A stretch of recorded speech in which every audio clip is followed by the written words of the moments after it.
Well, good evening again. Welcome to Renew US Live here on Tuesday night, as we do each Tuesday night. And I always look forward to tonight. And in fact, I love every night, but Dell Didway is a very, very special guest, and I'm just honored to have him with us. And his blog today, which is found at delldidway.com. Now, if you can't spell it, look right over there. His name is right there. That's how it is spelled. Just go to Didway.com. And his blog is always interesting. Now, today's blog, I think anybody can read this. A lot of times he writes about sports, but today's blog was a different take. And let's bring Dell in to talk about this a minute, because Dell, today I think that was a repost from a while back, and it certainly centered around a sports figure. Oh yeah. It was a post I did about this time last year when I was at the Final Four, and I thought it was appropriate because Final Four is coming up this weekend, and I wanted to do something on that, and I kind of thought of that post when I talked to Avery Johnson, who's anybody who follows the NBA years back knows that name. A dynamic player, all-star player with the Spurs. Went on to coach the Dallas Mavericks, Coach of the Year in the NBA. Then most recent was coach of Alabama. He's not doing that now, but Avery's, he's not that big a guy. In fact, I'm bigger than he is, but he was an amazing NBA player in his day. Oh, before I forget, you were just on another podcast a few hours ago. I listened to a little bit of it. That was awesome. It's funny. Awesome. The guy was asking you some of the same questions I've asked you, and you gave him the same answer. Yeah. I have this. You just tell the truth. It's easy to remember. No, it was a gentleman I met. I had a book signing in Huntington, West Virginia, a few weeks ago, and he came in. He said he saw one of my ads for it, and he came in and said, "I saw your ad and want to come in and buy 5 of these books." I'm like, "Hey, I like this guy," and then I didn't know him, and he said his name's Elliot Parker, and he's kind of a bigwig, and he says, "I do a podcast. Love to have you on." So I'd love to be on. So I just got finished with that about an hour ago, and it went really well. So that was an hour-long thing, wasn't it? It was pretty close to it. Of course, I get talking, and I won't listen to it. And he uses SoundCloud. We used to actually use SoundCloud. But I'm happy for you, Dale, that you're getting exposure like that. But you were talking to some, what's the guy's name again? Avery Johnson. Yeah, he was called the Little General because he's not that big a guy. He's like 5'10", but he was an all-star point guard in the NBA. He played with the Spurs, won a world's title. Yeah, and, somebody you take serious. And yeah. Now, what inspired that? Did he have some problems, or did he have some players with problems? It was just a general topic? It was just a topic because I was talking to him at this breakfast we were at a little private reception, and I was talking to him for Athletes in Action because I write for them, and I just talked to him about some of the challenge he faces as a player or a coach, and he says one of the biggest problems he sees now as a coach with his players is social media. He said back then we didn't have that, man. He said we didn't have to worry about that. We had other problems, but he said social media is an issue for players, for young players, because the NBA players, college players get a lot of attention when they walk into a hotel, and social media can be a detriment, can be a downfall. He encourages his players to use it in a positive way, and he says, man, you don't have to get on there and preach things and condemn people. He says, but be positive. And I've been doing that on my Twitter feeds the last several months, been just positive quotes, positive, inspirational, funny quotes on my blogs and like that. So I love politics, but I don't get into a whole lot of politics. Some I do. I can't help it. But his message is, hey, don't fall in that trap. You got people out there after you, and use it to be a positive role model. Well, I concur, and I've been preaching that for some time. And as I, in my own circulation and percolation in the various media outlets, one of the things that I see is negativity, frustration, and anger, and people are using social media as an outlet to vent And I think a certain amount of that is okay. The problem is one, you can be more courageous hidden behind the keyboard. I wonder if some of these people are that vocal and outspoken for the kingdom outside of social media as they are inside of social media. No, and when somebody comments on my post who doesn't have an identity or a face, I just either delete it or I ignore it because they're a coward. Mm-hmm. You know, and so I like some type of representation of who you are, because it just adds credibility to it. But these little things with the little gray figure silhouette, on it, I just discount it and don't even pay attention. I don't care. Well, and 30,000 surely followers or 5. If you were serious about what you're doing. But I guess on the one hand, I'm glad to see Christians proclaiming the gospel and standing up for the truth, but I would like to see that same boldness outside of social media, and it's a way of kind of hiding. It seems to me that social media has basically, it's a new conversation, and I think we've just lost Dell. Okay, so here's what we're going to do. I'm just going to kind of ramble here for a moment and hope that Dell comes back. Well, as I said, I have no idea. Now, Dell, at the time you were leaving, we were talking about your blog today, pointing out that social media has impacted all of us in both positive and negative ways. But for the professional athlete, while you were gone, I was kind of preaching your blog, and I said, here's my take. Social media has created both opportunity and hazard. In other words, the stakes are higher. That's for all of us, but even more so for professional athletes, right? Oh yeah, I think so. Or anybody of any notoriety, but yes. The athlete, as one of my blogs, one of the guys in my chapter of Dugout Devotions, in fact, this is the final chapter. His name's Adam Frazier. Good second baseman for the Pittsburgh Pirates. I saw him this past weekend, and he was very open. He said, I get requests and people follow me, a lot of young women, and wanting to get to know me, and he just said, I have to just shut it off. He said, I have to just unfollow, turn off, because it's one thing, and I'm nowhere near that, but I get my share of occasional messages, and I just, on Twitter, I just kind of ignore them. Yeah, and the snares are out there. If you're of any notoriety, I'm sure that there are people who would be more than happy to bait you into a situation and then blow the whistle to get hush money. It's the world we live in. But I don't want to be too negative. No, it's fun. Social media is, I think, overall an opportunity for us. But yet, sometimes churches in particular, it seems, maybe tell me if I'm wrong, are very reluctant to embrace new ideas because, after all, we're trying to proclaim some traditional ideas. So usually new ideas are met with some resistance. They are. We go to a very large church, and very traditional church.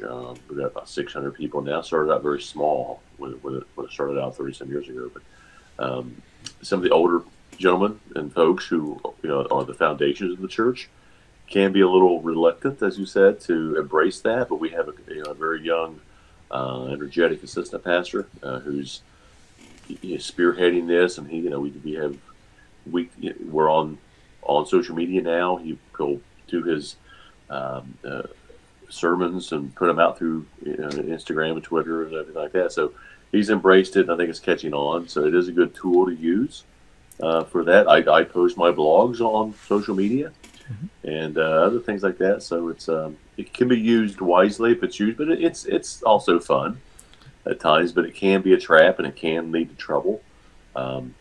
I know a lot of folks who said that when they got on, that a lot of folks got divorced pretty soon after that. So there are some traps there. Well, one of the things, let me use a sports example. I was at a track meet one time, and without naming any names, I don't wish to embarrass them, but I do wish to tell the story.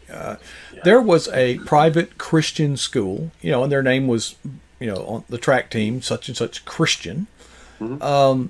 And Dell, the coach, the coach just was there to kind of chaperone them and direct them to. But the bottom line is they weren't competitive. They weren't trying. That grieved my spirit because we represent Christ. We represent the ultimate victory. And for us to take on something in such a mediocre way, I honestly feel like that coach and that school should say we're not going to compete if that's all they're going to do. Am I off base there?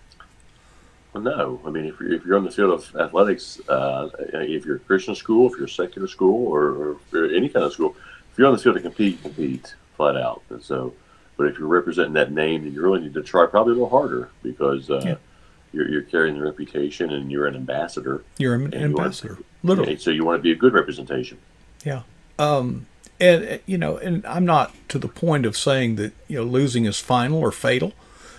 My daughter competed in track and face it, there's going to be people that are faster than you are. But I would tell her, if you're not going to win that race, do the dignity and the honor of making whoever wins it work for it. You'll both be better for it. Oh yeah! In fact, I just did I saw one of the posts I did last year in the Final Four when I talked to Adrian Branch, who played for the University of Maryland, played for the Lakers. Good athlete, but he admitted at the time when he was at Maryland he had a lousy attitude, and that when they would take him out of the game, he would sit and sulk and pout. And Jerry West, the logo as they call him in the NBA, walked up to him and said, "This is hurting your draft selection because we as pros see your lousy attitude. You have great ability. You can do anything in the world on the court, but your attitude stinks." Yeah. And Adrian said, "I better straighten up." So and he did. I was using the lackluster of competitive spirit as a setup because I've seen churches. Okay, for example, all right, they record the service obviously on Sunday. Yeah. And they say, check out our podcast. And then the podcast shows up on the website around Tuesday. Yeah. And I thought to myself, and actually I'm very good friends with one of the staff members at the church. We meet every month just to kind of have, I don't want to call it an accountability session, but just a spiritual checkup that we both kind of pin each other to the wall and challenge each other. And I said, if I do something, well, you just did a podcast less than an hour ago. Guess what? It's already up. It's already out. Right. I said, you mean to tell me, I mean, if it's not important, then let's not do it. But if it is important, let's do it. Yeah. And I said, well, how many people watch, or listen, or, how do we measure? He says, well, I don't know. I said, you don't want to know, do you? I got in his face. He says, well, it's not my job. I said, you don't want to know. Because if you knew, you knew how bad it would be. Here's my point. Churches sometimes just do not take an aggressive attitude in marketing. I say for lack of a better word, I don't apologize for using the word. We are competing in a marketplace of ideas, right? Oh yeah, and you have to market. Our church has numerous billboards out throughout the area, and radio and television. So we do that. I mean, we're not advertising, but we are telling everybody we're there. And if they want to come in, you may see that one person who says, "I need to go to a place," and they look up, "Oh, I'll go to that church right there." Mm-hmm. So you have to put it out there, and let people know you exist. Well, one of the challenges in marketing is that marketing has taken on an ethereal element. For example, in the old days, you did bumper stickers, you did printed material. You would have a sign out front. You would put your church or your place of business at a high traffic, conspicuous location. You wouldn't build it out in the middle of nowhere. Now, the electronic age, the digital age, now the materials that we use are digital. For example, the only things that are real in the image that you are seeing right now is Dell and myself. Everything else is, I don't want to use the word fake, but it's digital. You can't put your hands on it.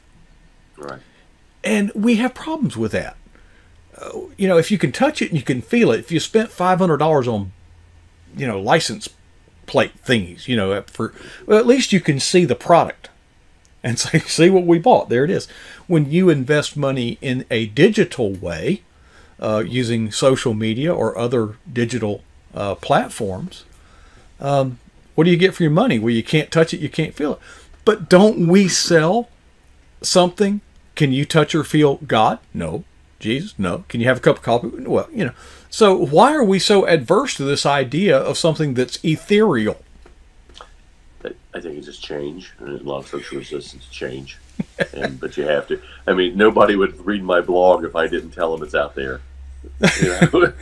Really? So not a lot of people do, but I tell them it's out. Hey, check this out. Read this. Hey, I don't want to be too negative, but it does frustrate me that churches are reluctant to invest in digital warfare. Mm-hmm. Well, I mean, again, you're talking about social media. We were talking about this earlier off the screen, but just like the movie Unplanned, their Twitter account for a while got kind of kiboshed. and there was a lot of attention on that, and now it's back up. Just the Unplanned Twitter account just passed the Planned Parenthood Twitter account for followers. I think that's a huge victory, because that's only that Twitter page has only been around for a few weeks. It hasn't been around for years. It's just been a few weeks, and it's already passed the Planned Parenthood followers. So and the rules have changed. I can't help but wonder, would they not have been suppressed? Would they be where they are now? Oh yeah, exactly. Because they got attention, and so boom, everybody followed it. So that was, I think, it backfired on Twitter. So there is an obvious and apparent bias there and suppression, but everything works out. I don't get freaked out or rushed right now. But that was a great film, by the way. If you had a chance to see it, you could see that. Well, I don't know. The movie is Unplanned, and you probably have heard about it by now. But Dale, you went. I got to commend you, brother. You went above and beyond. You didn't just go to the movie. What'd you do? Well, it wasn't so much me, but my wife and her sister, and we were involved with a little group called Sauda County Right to Life. We're a chapter of Ohio Right to Life. There's 88 chapters in the state, but we're one of those. And we heard, my wife heard about the movie and wanted to bring it in, so she contacted the producers, and they brought it into our cinema, our local cinema, for 3 days prior to the release. The release was last Friday, and we brought it in Tuesday, Wednesday, and Thursday for people to come into our area. And on Thursday night, we actually bought out 2 cinemas. Our Right to Life did. We bought all the tickets and sold them, and we promoted it on social media and we advertised it. And what happened? We had 2 sold out cinemas filled with youth groups, teenagers, young adults. So it was an amazing event. I didn't get to see a whole lot of it because I was going back and forth, making sure everything was, overseeing some of the chaos. But great turnout, amazing movie from what I did see, and a lot of lives were changed by it. So it was an awesome thing. And then when it released on Friday, it was not in our cinema. So the only way our people close in our area saw it was because my wife and her sister brought it in to our area. You're champions for the cause. Dale, it was great. Tell Angie we're proud of her. Oh, well. That's great. I have seen some posts that some ads for that have been declined by Pinterest or some other social media. And again, folks, we are living in warfare. Now, this did not just start. Ephesians chapter 6 records and informs us that we are at war. So, folks, I think the days of just taking this lightly are over. Well, I think there was some national networks like Hallmark Channel, Lifetime Channel. They would not run ads for this. And you know what was so funny? Odd. It's not funny. It's ironic that a girl who is 16 years old can go and get an abortion.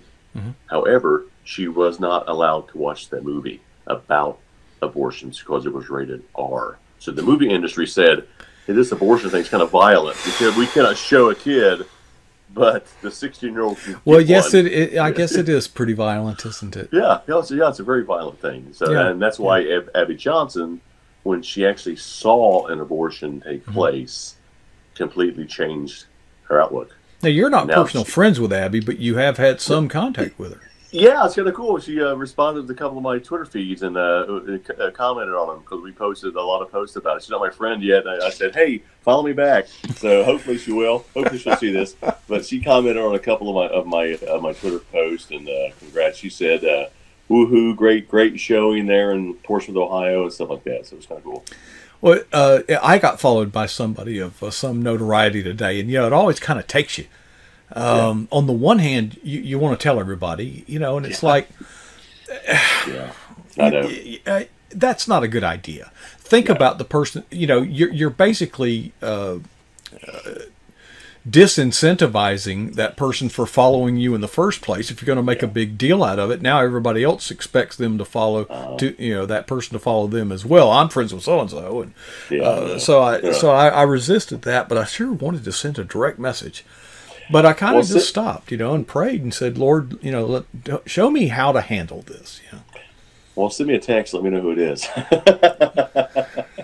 That's awesome. Well, you know all the important people. I should have cleared it with you first, or your agent or something like that. That's awesome. By the way, First Down Devotions is available for pre-sale, and I know you've sold one. I appreciate that. That's awesome. I didn't realize that until last week. It's coming out August 5th. We're excited about that, and they're really already promoting it on social media. Go figure that. But we were down this weekend in Cincinnati with the Pirates and saw Clint Hurdle, and we touched base again on the May 4th signing that he's going to be appearing with me in Pittsburgh. That'll be a lot of fun. And on May 4th, if anybody's in Pittsburgh on May 4th, come on down to the Homestead Barnes & Noble there in downtown Pittsburgh, and come by and see us from 10 to 12 and grab a cup of coffee, grab a book, have Clint sign, and take a picture of you. It'll be a fun day. You'll take them to the Tin Angel for a steak, right? Exactly. Mitchell's. I used to go to Pittsburgh once a year. Nice city. Nice. It really is. I mean, some of the earlier... the reputation of Pittsburgh is a dirty steel, smokestack. Folks, I don't know if it was that way then, but I can tell you when I went there, you could not find so much as a cigarette butt on the sidewalk. The public transportation is great. The people are great as long as they don't perceive you to be a fan of someone else's team. Right. Okay. Yeah. You need to be where but very hospitable, very nice. Everything's nice. I love Pittsburgh. And pretty city. When you drive in, they got it all. The point there is beautiful. You ever come in across that mountain? When you break the mountain. Oh man, it's like, Star Trek or something. Vegas. It's just, it's just amazing. Yeah. And I did go to the Tin Angel and ride the little thing straight up the face of that mountain. I've been up there. Yeah, it's great. I stayed at the Sheraton right there at the fork of the river. And we would take the little boat. The point. Mm-hmm. Yeah, take the boat across. To the stadium, Three River Stadium. Yeah, we'll be at Heinz Field now. We'll be going to Mitchell Steak at Mitchell Seafood there on the waterfront, where we have reservations there. So it should be a fun evening, fun day at 10 to 12 there at Barnes & Noble. We wish you the best, Dale. You still on track to meet with Breeze? Yeah. I got to talk to his agent here in a couple of days and set that up. So that's all systems go on that. And it's just a matter of the day and the time. That's going to be out in California, though, right? I talked to him in San Diego. Yeah. Yeah. Okay. All right. It'll be good. So we're full steam ahead here. So I appreciate everything you do. I know you put a lot of work and time into this, and we really appreciate it. Well, Dale, things are picking up here. We're producing video, and I'll tell you something that, and thank you, Dale. I'm a coach. I'm big on teamwork, and I'm starting to see some. That's the word I'm looking for. We're beginning to gel as a team. I'm trying to put this card together. We're thinking kind of May. The 1st of May, we'll kind of be rounded out, ready to go. But one of the things that I love seeing is teamwork. When you put something out and we see Casper piling on, giving it a retweet. When Casper puts something out, pile on. Folks, that's how you get things done. And I don't know of any significant achievement that has been accomplished without teamwork. Good or bad, by the way. Even bad things take teamwork, the things that we oppose. We need to have the PJNET annual convention set up down. We all come down and meet You down know, in we Tampa. have experimented with, the South Carolina Tea Party or whatever it is. They have their annual thing. I think it's in the spring. It may have just happened. But we have met so many people and so missed right now. By the way, I did get a chance. Sunbelt Girl sent me a message and says that her brother is very frail. He's wearing he's just, well, he's withered away. But she said that her sister is so grateful that she's there, and that she kind of apologized for not being here with us. But she said she would feel like she's letting her sister down. And I said, Barbara, you are exactly where you need to be, and you need to be taking care of your family first. We will leave the light on for you.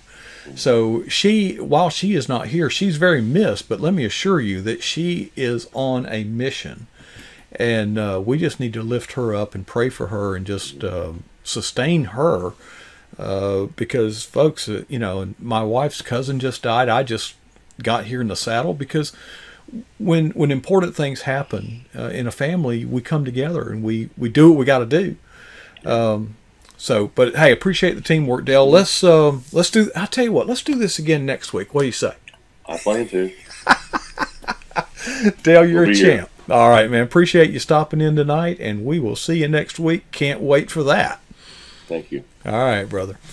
Oh, I always, it's just relaxing and fun to talk to Dell, and he's just one of those, he's the kind of father, he's the kind of man you want your children to have for a grandfather. You know what I mean? He's the kind of guy that, I wish him the best. I really do. And I think he is on the rise. I think that God is just showing him a lot of favor, and the blessings are pouring out. So we're fortunate to have him with us.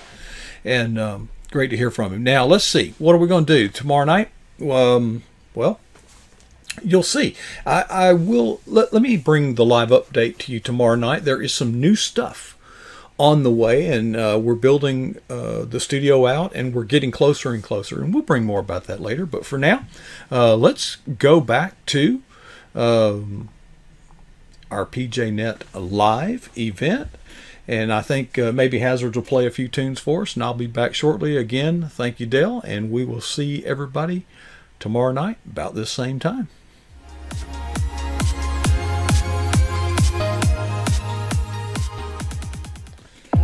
Oh.